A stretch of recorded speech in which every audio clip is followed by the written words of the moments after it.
मोदी जी की लीडरशिप में भारत दुनिया में कितने कामों में नंबर 1 पोजीशन पर है, ये आज मैं आपको बताऊंगा। मैं एक न्यूज़ चैनल देख रहा था जिसमें अमित शाह जी एक जलसे से खिताब करते हुए कहते हैं कि हम बहुत जल्द विश्व गुरु बनने जा रहे हैं, विश्व गुरु बनने वाले हैं, यानी super power of the world. 25 साल के अंदर हम सब भारतीय इकट्ठा होकर ये सारे संकल्पों को अगर पूरा करते हैं तो भारत माता निश्चित रूप से विश्व गुरु के स्थान पर बैठी हुई दिखाई पड़ेगी। अमित शाह जी का ये बयान सुन के मुझे बहुत खुशी हुई। मैंने खुशी में सर्च करना शुरू किया कि हम दुनिया में किन किन कामों में नंबर 1 पोजीशन पर है। आप हैरत करेंगे कि हम दुनिया में नंबर 1 पोजीशन पर है मर्डर केसेस में। NCRB national crime record bureau के तहत 2022 में सिर्फ एक साल में 28,522 मर्डर केसेस हुए, जिसमें से नियर 93.5% मरने वाले और मारने वाले दोनों हिंदू कम्युनिटी के लोग थे, मगर बीजेपी और गोदी मीडिया इस पर कभी बात नहीं करेगी। हम दुनिया में नंबर 1 पोजीशन पर है सुसाइड केसेस में। एनसीआरबी की रिपोर्ट के तहत 2022 में सिर्फ एक साल में 1,70,820 लोगों ने सुसाइड करके अपनी जान दे दी, जिसमें नियर 95% हिंदू कम्युनिटी के लोग थे, मगर बीजेपी और गोदी मीडिया इस पर कभी बात नहीं करेगी। हम दुनिया में नंबर 1 पोजीशन पर है रोड एक्सीडेंट डेथ में। Union minister road transport and highways Nitin Gadkari ji की वेबसाइट के मैं आपको फिगर्स बता रहा हूं। 2022 में सिर्फ एक साल में 1,68,491 लोगों की रोड एक्सीडेंट में मौत हो चुकी, जिसमें नियर 94% हिंदू कम्युनिटी के लोग थे, मगर बीजेपी और गोदी मीडिया इस पर कभी बात नहीं करेगी। हम दुनिया में नंबर 1 पोजीशन पर है क्राइम अगेंस्ट वुमेन्स में। एनसीआरबी की रिपोर्ट के तहत 2022 में सिर्फ एक साल में 4,45,256 केसेस रजिस्टर्ड किए गए, जिसमें औरतों पर जुल्म किया गया, जिसमें कई औरतों के साथ रेप किया गया, कई औरतों का मर्डर किया गया और कई औरतों को मारा पीटा गया, जिसमें नियर 93.5% हिंदू कम्युनिटी के लोग थे, मगर बीजेपी और गोदी मीडिया इस पर कभी बात नहीं करेगी। हम दुनिया में नंबर 1 पोजीशन पर है किडनैपिंग केसेस में। एनसीआरबी की रिपोर्ट के तहत 2022 में सिर्फ एक साल में 1,07,588 किडनैपिंग के केसेस हुए, जिसमें से कुछ लोगों की जान चली गई और कुछ लोग बच गए, जिसमें नियर 92% हिंदू कम्युनिटी के लोग थे, मगर बीजेपी और गोदी मीडिया इस पर कभी बात नहीं करेगी। हम दुनिया में नंबर 1 पोजीशन पर है कैंसर केसेस में। टाइम्स ऑफ इंडिया ने ये रिपोर्ट शाये की है हेल्थ मिनिस्टर ऑफ इंडिया की वेबसाइट की डिटेल्स कि 2022 में सिर्फ एक साल में 14,61,427 कैंसर के केसेस हुए, जिसमें से करीब 10 लाख लोगों की मौत हो चुकी, जिसमें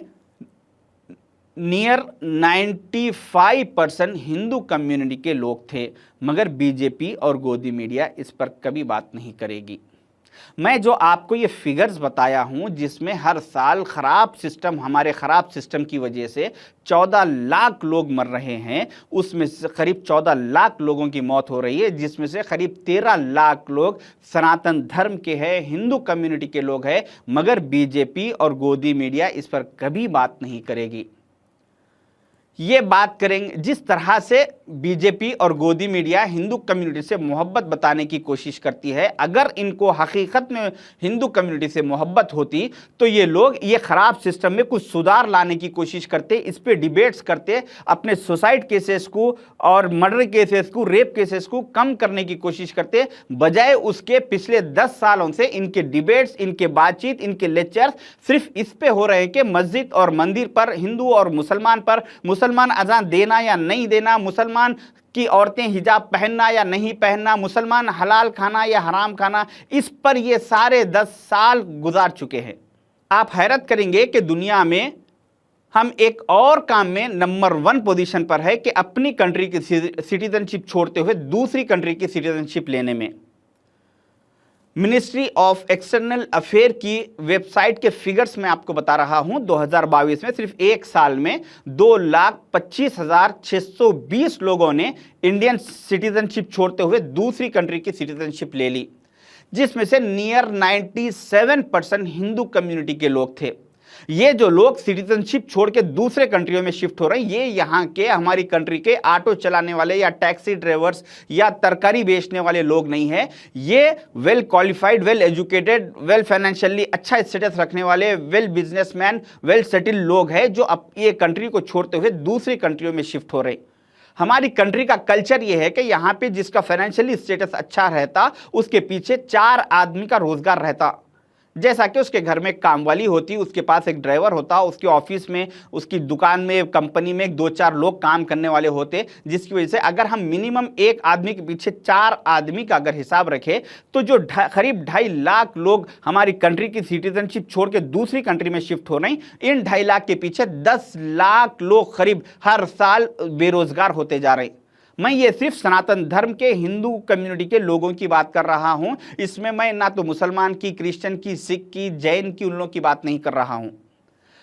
अगर इंडियन सिटीजन होने के नाते अगर आपको अपनी कंट्री से मोहब्बत है और आप चाहते हैं कि हमारी कंट्री में जो हर साल गलत सिस्टम की वजह से करीब 13 लाख हिंदू कम्युनिटी के लोग मर रहे हैं और 10 लाख लोग बेरोजगार होते जा रहे हैं, इनको अगर इस सिस्टम को हमें सुधारना है, इनको अगर रोकना है, तो हमारे को चाहिए कि एक वेल क्वालिफाइड, वेल एजुकेटेड, काबिल तरीन आदमी राहुल गांधी जी जैसे आदमी को प्राइम मिनिस्टर 2024 में बनाए। तो उसके बाद होगा ये कि आने वाले दिनों में अगर राहुल गांधी जी प्राइम मिनिस्टर बनेंगे तो उसके बाद नेशनल मीडिया पे और सिस्टम में सिर्फ एक ही बात होगी कि किस तरह से हम मर्डर केसेस को कम किया जाए, रेप केसेस को कम किया जाए, सुसाइड केसेस को कम किया जाए, रोड एक्सीडेंट डेथ केसों को कैसा कम किया जाए, कैसा कंट्रोल किया जाए और बेरोजगारी को कैसा खत्म किया जाए, इस पर राहुल गांधी जी सिर्फ बात करेंगे। तो आपको चाहिए कि हमारे मुल्क को बचाने के लिए आपको चाहिए कि एक काबिल तरीन आदमी राहुल गांधी जी को प्राइम मिनिस्टर चुनिए और अपने मुल्क को बचाने की कोशिश कीजिए। जय हिंद।